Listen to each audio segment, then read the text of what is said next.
تاني مكان كان في عصفور لونه أورنج. كان عصفور طيب جدا وبيحب الغابة بتاعته، كانت مليانة بالحيوانات والطيور وكان بيحبهم كلهم ما عدا عصفور واحد وهو العصفور الأحمر.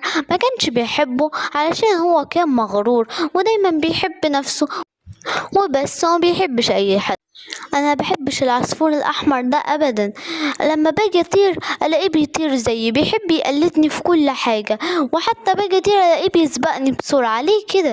وفي يوم من الايام عملوا مسابقه طيران وكل الطيور عرفت بيها وقرروا ان هما هيشاركوا فيها، والعصفور الاورنج والعصفور الاحمر شاركوا فيها برضو، بس هي كانت للطيور اللي بتعرف تطير بس.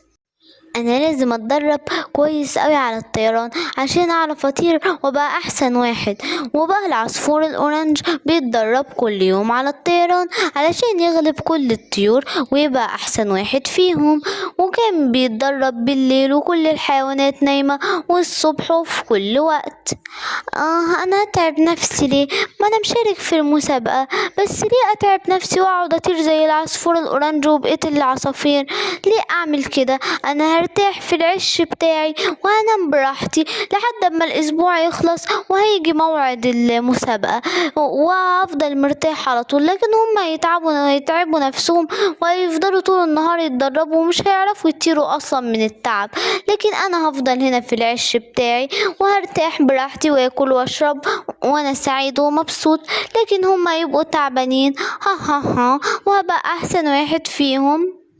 هو انا كمان شايف هناك غراب بيطير واكيد مش هيبقى احسن مني، انا احسن واحد بعرف اطير فيهم. يلا يا صديقتي عشان نتدرب، انا هطير وهبقى احسن واحد. وانا كمان هتدرب وهطير حلو وهبقى احسن واحدة فيهم كلهم. وبعد اسبوع جه وقت المسابقة والحيوانات استعدوا ان هم يطيروا وكانوا كلهم متدربين كويس. يلا نطير. ايه ده؟ انا مش عارف اطير ليه؟ طب انا هجرب تاني كده، ده كل الحيوانات طارت. انا جناحي تعبان عشان انا كنت نايم طول الوقت، لكن هم دربوا جناحاتهم على الطيران، يا ريتني اتدربت زيهم. انا زعلان قوي ان انا ما عملتش كده. ليه انا ما اتدربتش زيهم؟ كان زماني دلوقتي كسبت عليهم كلهم. انا ندمان ان انا عملت كده. انا بطير بسرعة قوي وهكسبهم كلهم، انا اول واحد فيهم وانا قربت اوصل. يلا انا لازم اطير كمان شوية وهكسبهم. يلا انا هكسب، يلا بسريع. انا قربت اوصل، لو انا سبقت العصفور الاورنج ده هبقى كسبت. يلا يا حمامة، يلا بسرعة. انا كسبت، انا وصلت اول واحد. ايه ده؟ انت وصلت قبلي؟ لا انا ما شاركتش اصلا.